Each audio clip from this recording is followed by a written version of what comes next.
Well, stock markets around the world have been rallying this year, flirting with and even breaking previous highs. London's FTSE has surpassed a former record set in 2018, closing at its highest level on Friday. Subsiding cost of living pressures and a weaker pound are boosting investors' spirits in the UK. Rallies are being seen elsewhere. In the US, the Dow Jones is up 2.3% this year and a staggering 40% in the last 5.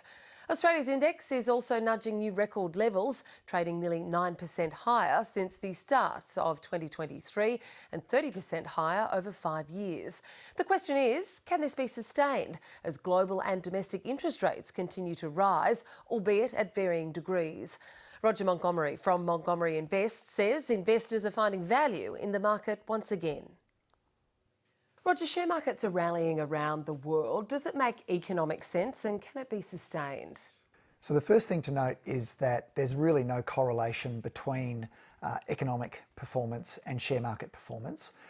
Over the course of 2022, PE ratios compressed amid rising interest rates and fear of recession, and that has resulted in relatively attractive prices.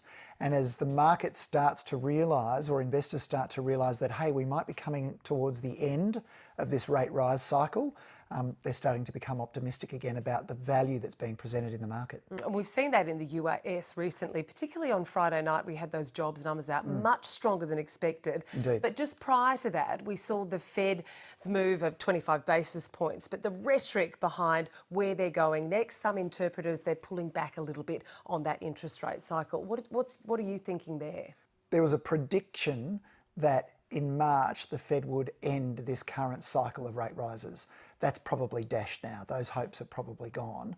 I think what's more important to understand is that very, very strong jobs number had in it elements of seasonality, particularly in the retail sector. There were 36,000 strikers that returned to work, and it's been incredibly hot, which obviously helps people go out and get jobs. Some of those things will correct. So I don't think that the Federal Reserve is going to step on the brakes, nor do I think they're going to accelerate their rate rises as a consequence of that jobs report. I think it's steady as she goes and they'll wait for more data. So how much more, even though they're waiting for data, how much more do you think they've got in them? Well, look, 3 25 basis point rate increases from here wouldn't be unusual, particularly if inflation remains persistent.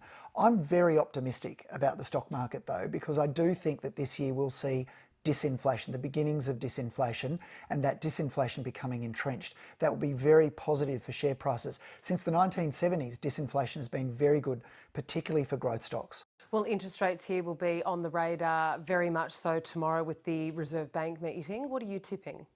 Well, look, the very strong inflation numbers that we saw in Australia only recently, where we saw headline inflation at 7.9% or thereabouts, that has really again put, I guess, doubt into investors' minds about whether or not the RBA is close to pausing. I think we'll see them raised by 25 basis points, and I suspect they will mention that they examine the prospect of a higher rate rise. So I don't think we'll see a higher rate rise this time around. The market is wedded to 25 basis points. That's probably a given. But I think we'll see the door open to higher rates in the future, or rate rises in the future, if inflation remains persistent. And what could they look like?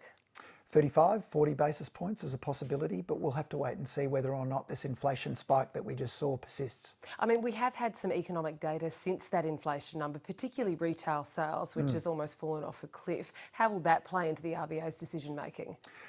Inflation is the number one issue for the RBA. They've stated that on many occasions. They don't want to tip the economy into recession, but that's playing second fiddle to inflation. So if inflation's persistent, we'll see rates continue to rise. Roger Montgomery, great to speak with you. Thank you. It's a pleasure.